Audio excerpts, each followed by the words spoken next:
bendy friends. Today we're going to work on 5 different variations of puppy pose to help get more of our shoulder overreach flexibility. So first, let's start off in version number 1, regular old puppy pose. So for puppy pose, we're going to start with our hips stacked on top of our knees, thighs stay perpendicular to the floor, and we're going to walk our hands forwards. Nice straight arms as you drop your chest down towards the mat. So check in, make sure that butt is still on top of your knees. It's not sitting back towards your heels like a child's pose. It's not slinking towards the front like you're doing a booty cobra. Right on top of those knees. And then we're going to check in on what our shoulders are doing. So in yoga class, it's common to squeeze your shoulder blades together to let your chest fall down towards the mat. This is not what we want to do for circus style back bending. There's nothing wrong with it, but it is not stretching what we want to stretch. So instead of having your shoulder blades squeezing together towards your spine, I want you to take the outside edge of your armpit and think about wrapping it down towards the mat. You may feel like you're pushing your chest away from the floor, but that's going to get you more of a stretch through your lats and through your shoulder where we want it for our back bends. So we'll hang on here for a couple more seconds. And if you've comfortably got either your elbows or your forehead on the mat, I would encourage you to do puppy pose with your hands either raised up on yoga blocks or on a foam roller. Remembering your blocks have heights. You can have any height that makes sense for you for your puppy pose stretch. And then when you're ready, we'll come on out. Walk your hands back towards your knees. Take a little wiggle, bend one elbow than the other. Just let some of that tension go, or you can take a cat-cow. Bring around and you arch a couple times. Whatever feels good. And then we'll walk forwards. For puppy pose number 2, this one we're going to add an active press. So same start as a regular puppy pose. Hands reach forward, arms are straight, butt on top of our knees, and wrapping outside of our armpit down towards the mat. So your shoulder blades are sliding towards the sides of your ribs. Good. And then this time, we're going to add a little press through our palms. So palms are going to start pushing either into the mat or into your blocks or roller if you've got your hands lifted up. We're not going to lift our chest away from the floor. We're going to keep this nice arch, just pushing down through those palms. Nice constant pressure, like you're trying to push the floor away from your face. For 10, 9, 8, 7, 6, 5, 4, 3, 2, and 1. Then you can relax your hands, maybe sink a little deeper. Now that your shoulders aren't resisting, hands are nice and relaxed. Just taking some deep breaths.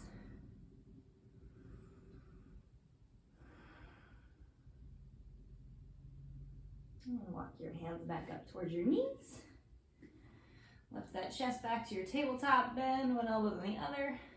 Take a nice little reset. And then for version number 3, we're going to add a head lift, so adding a neck extension. For this one, I like to do it with my hands on a raised surface.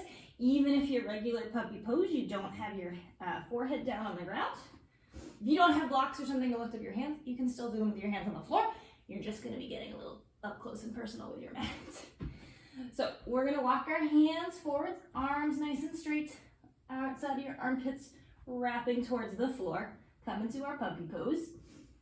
Once you're getting that really nice stretch through your upper arms, through your armpits, through your lats, we're going to alternate, dropping our forehead down to the mat. Your forehead may not actually touch the mat, that's okay. And then we're going to try to lift our gaze, either looking towards your fingertips or trying to look up towards the ceiling. So dropping our head and then lifting our head.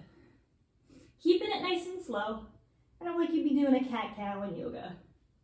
Now as you lift your head, you're going to see if maybe you can reach your armpits just a teeny bit more towards the floor. So getting all of that stretch through your upper back and through your neck.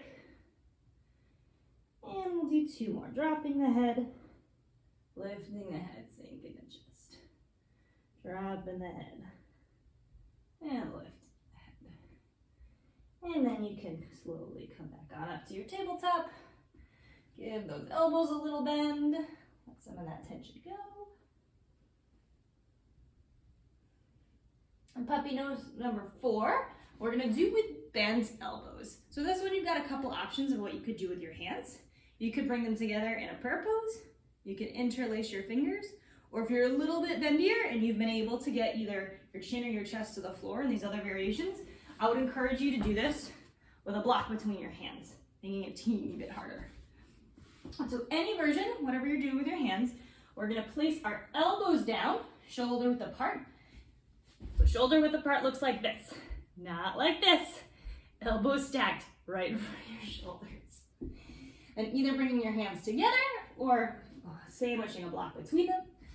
Gracefully waddle your knees backwards as you drop your chest down towards the mat. And from here, you can either look down towards the floor, maybe even rest your forehead on the floor, or if that feels like the floor is a little too close for comfort, you can keep your head lifted, like you're looking through that little space between your forearms towards the front of your mat. And hands can relax wherever is comfortable. Some people like fingers pointing straight up to the ceiling. Some people's arms naturally reach forwards a little bit. Some people like hands coming back towards the back of their head or towards their back. Whatever's feel good and wherever you're feeling stretching your arms. Hang out in that position. We'll be here for a couple more breaths.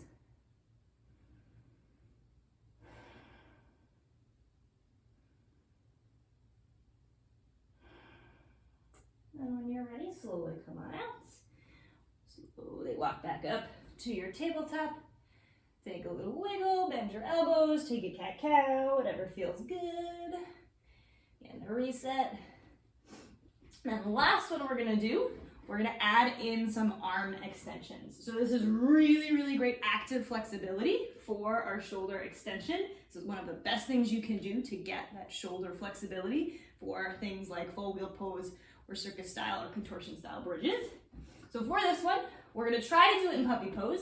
I've got a modification if that ends up being too intense.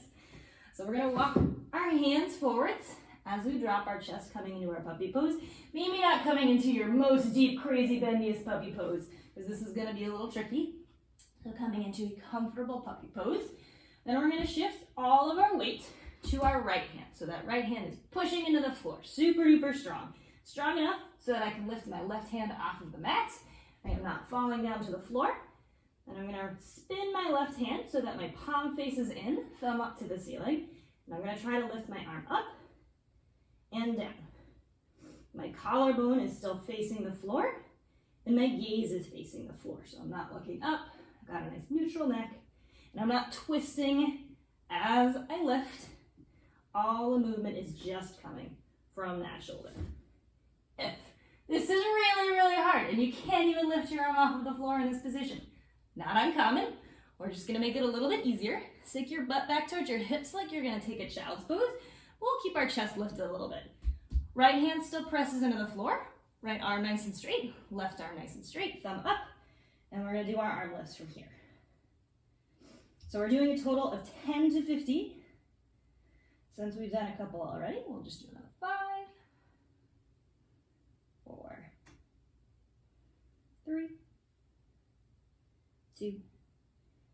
And our last one, we're gonna keep that left arm lifted as high up as your body will let it go. And we're gonna do tiny pulses, working that end range of motion, pulsing that thumb towards the ceiling for 10, 9, 8, 7, 6, 5, 4, 3, 2, and 1. Drop it down. And we'll switch to our right arm. So now left hand presses nice and strong into the mat for support. Right arm reaches up, palm in, thumb up. Doing your arm lifts either from your pseudo child's pose, or if you want to lift your butt, and do this from your puppy pose. For more effort, feel free to take your puppy pose.